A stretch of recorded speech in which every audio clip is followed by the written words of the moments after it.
ಮೈಸೂರು, ಮಂಗಳೂರು, ಗುಲ್ಬರ್ಗಾ ಹಾಗೂ ಹುಬ್ಬಳ್ಳಿ, ಧಾರವಾಡ ಮಹಾನಗರ ಪಾಲಿಕೆಗಳ ಚುನಾವಣೆಯಲ್ಲಿ ಜೆಡಿಎಸ್ ಜಯಭೇರಿ ಬಾರಿಸಲಿದೆ ಅಂತ ಜೆಡಿಎಸ್ ರಾಜ್ಯಾಧ್ಯಕ್ಷ ಎಚ್.ಡಿ. ಕುಮಾರಸ್ವಾಮಿ ವಿಶ್ವಾಸ ವ್ಯಕ್ತಪಡಿಸಿದ್ದಾರೆ. ಮೈಸೂರಿನಲ್ಲಿ ಮಾತನಾಡಿದ ಅವರು, ಸ್ಥಳೀಯ ಸಂಸ್ಥೆಗಳ ಚುನಾವಣೆಯ ಫಲಿತಾಂಶಗಳು ಮುಂದಿನ ವಿಧಾನಸಭಾ ಚುನಾವಣೆಯ ದಿಕ್ಸೂಚಿಯಾಗಲಿದ್ದು ಜೆಡಿಎಸ್ಗೆ ಜನಬೆಂಬಲ ಸಿಗಲಿದೆ ಅಂತ ತಿಳಿಸಿದರು.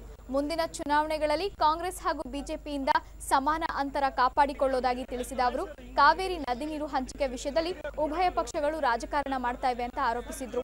ಇನ್ನು ಕಾವೇರಿ ವಿವಾದದ ಕುರಿತಂತೆ ಮಾಜಿ ಪ್ರಧಾನಿ ಎಚ್.ಡಿ. ದೇವೇಗೌಡರ ನಡೆಯನ್ನು ಪ್ರಶ್ನಿಸುವ ಹಕ್ಕು ಯಾರೊಬ್ಬರಿಗೂ ಇಲ್ಲ ಅಂತ ಎಚ್ಡಿಕೆ ಸ್ಪಷ್ಟಪಡಿಸಿದರು.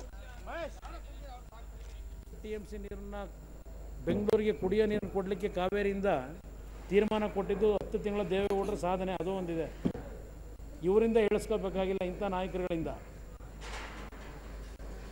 ಇವತ್ತು ಕಾವೇರಿಯ ವಿಷಯದಲ್ಲಿ ದೇವೇಗೌಡರ ಒಂದು ನಡವಳಿಕೆಯನ್ನು ಪ್ರಶ್ನೆ ಮಾಡ್ತಕ್ಕಂಥ ನೈತಿಕತೆಯನ್ನು ಇವರು ಯಾರೂ ಇವತ್ತು ಉಳಿಸ್ಕೊಂಡಿಲ್ಲ ಅಂತಕ್ಕಂಥದ್ದನ್ನು ಭಾಳ ಸ್ಪಷ್ಟವಾಗಿ ಹೇಳಲಿಕ್ಕೆ ಬಯಸ್ತೇನೆ ನಾನು.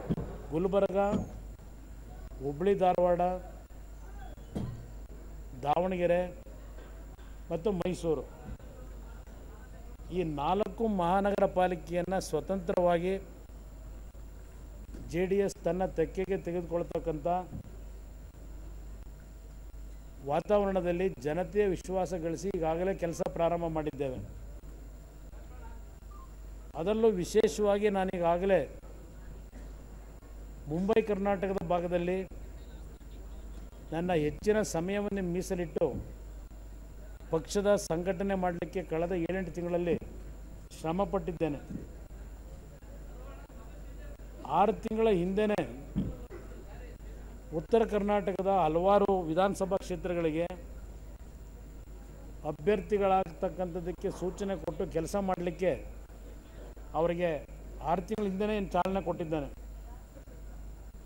ಅದೆಲ್ಲವೂ ಈ ಒಂದು ಚುನಾವಣೆಗೆ ಪೂರಕವಾದಂಥ ಅಂಶ ನಮಗೆ ಹೋರಾಟ ಮಾಡಲಿಕ್ಕೆ.